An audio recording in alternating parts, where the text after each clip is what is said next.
Thank you all. Please be seated. Thank you all. Sit down.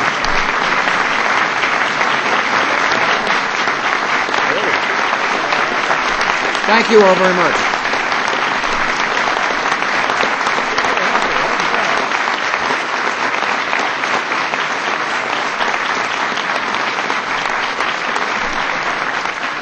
Thanks for coming. Thanks for the warm welcome. I'm pleased to be joined by leaders of both parties to enact an economic growth package on behalf of the American people. You know, a lot of folks in America probably were saying that it's impossible for those of us in Washington to find common ground, to reach compromise on important issues.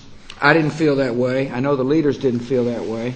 And as a result, we have come together on a single mission, and that is to put the people's interests first.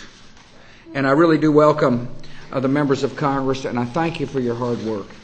Madam Speaker, I thank you for your leadership. Senator Reid, I thank you for your leadership as well.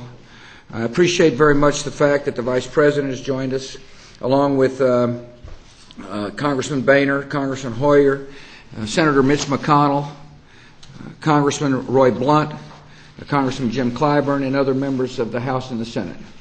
You're welcome here in the People's House anytime. I'm very grateful that members of my cabinet have joined us. Secretary Paulson was the leader in the negotiations on this, and I thank you very much for your hard work, Mr. Secretary. You're earning your pay. I appreciate other members of my cabinet who have joined us as well. You know, I know a lot of Americans are concerned about our economic future. Our overall economy has grown for 6 straight years, but that growth has clearly slowed. And so in January, we had an important phone call with the leaders of the Congress to talk about whether or not we could come together to provide a booster shot for our economy, a package that is robust, temporary, and puts money back into the hands of American workers and businesses. Congress passed a really good piece of legislation, and they did so in a very expeditious manner. The bill I'm signing today is large enough to have an impact, amounting to more than $152 billion this year, or about 1% of GDP. The bill provides temporary tax incentives for businesses to make investments in their companies so that we create new jobs this year. The bill provides individual tax relief in the form of tax rebates. These rebates will amount to as much as $600 for individuals and $1,200 for married couples, with additional rebates for families with children. The members resisted the temptation to load up this bill with unrelated programs or unnecessary spending, and I appreciate that. I thank the members for acting quickly. I thank them for acting to provide immediate tax relief to the American people. There are other ways we can work together to help our economy through this rough patch. I know many Americans are worried about meeting their mortgages. My administration is working to address this problem.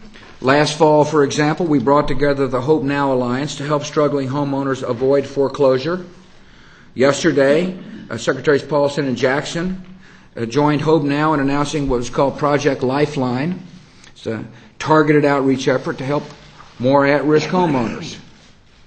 Congress can also help by passing legislation to reform the regulation of Fannie Mae and Freddie Mac, to modernize the Federal Housing Administration, and to allow state housing agencies to issue tax-free bonds to help homeowners refinance their mortgages.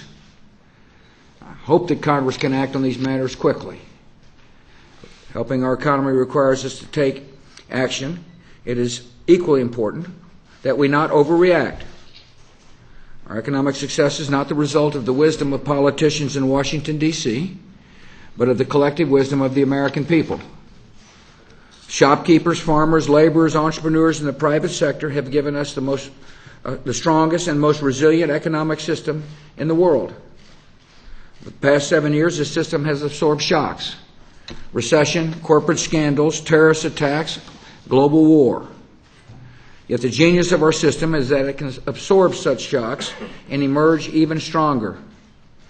In a dynamic market economy, there will always be times when we experience uncertainties and fluctuations. So long as we pursue pro-growth policies that put faith in the American people, our economy will prosper, and it will continue to be the marvel of the world.